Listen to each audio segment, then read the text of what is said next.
nevertheless, we are conditioned human beings.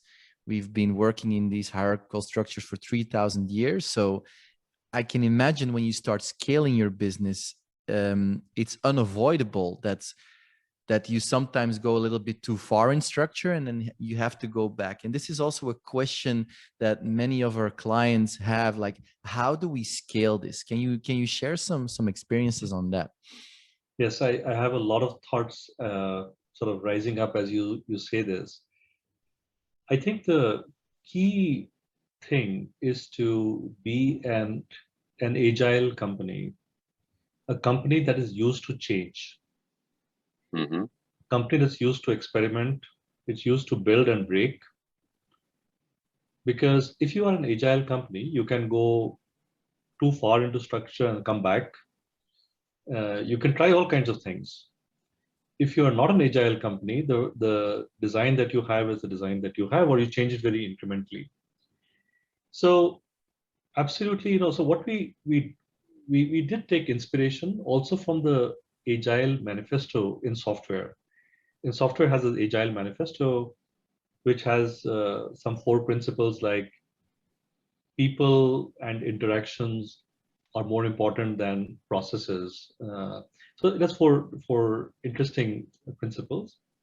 And agile as an approach to software development has been very, very powerful, right? So in the software industry, to say that you are thinking of building a flat, non-hierarchical, humanistic company, it's not so weird as it might sound in some other industries, because software has already gone through the cycle of trying hierarchy and structure and realized it doesn't work very well, right?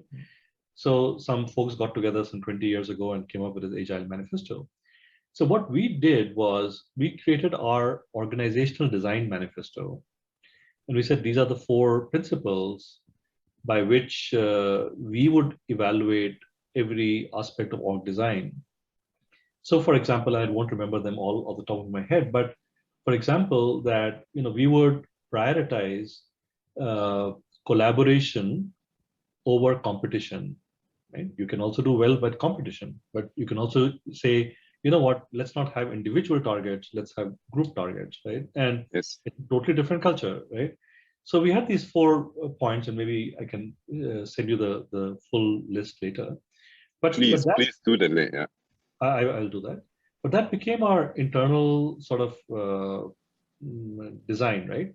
Now, the beauty of having a flat, non-hierarchical structure also was that as other companies joined us, right, as we acquired new companies, we did about 8 or 9 acquisitions in the last 5-6 years.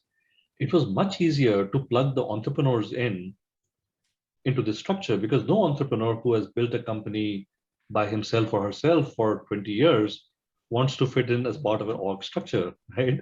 So we had this advantage, right? And it became gradually, I think people began to realize that the kind of company we were becoming was tightly linked to the kind of promise we were giving to our clients, the promise we were giving to entrepreneurs who joined us. So it was one consistent truth.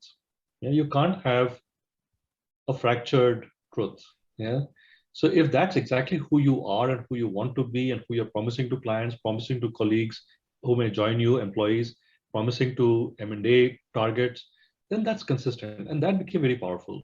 We still have, to be honest, Nick, we still have senior people sometimes join us. And despite our best filtering and I'm a bit worried about the filtering also. We don't want to become a ingrown sort of company where everybody speaks the same and there's no diversity.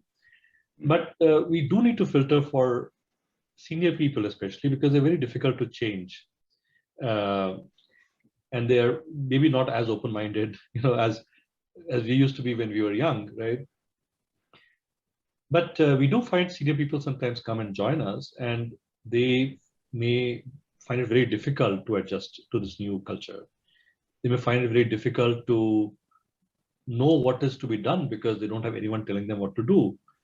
And if they also have to get something done, they can't just go and tell someone what to do.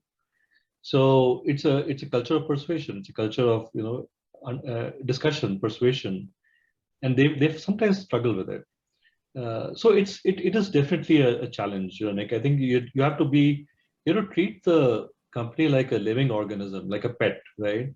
And you can't just apply rules. Yeah, you have to sort of just keep moving it gradually, or a child, for example, right? You have to keep sort of moving it gradually in the direction that you want to take it. It doesn't go necessarily like with some big quantum jumps.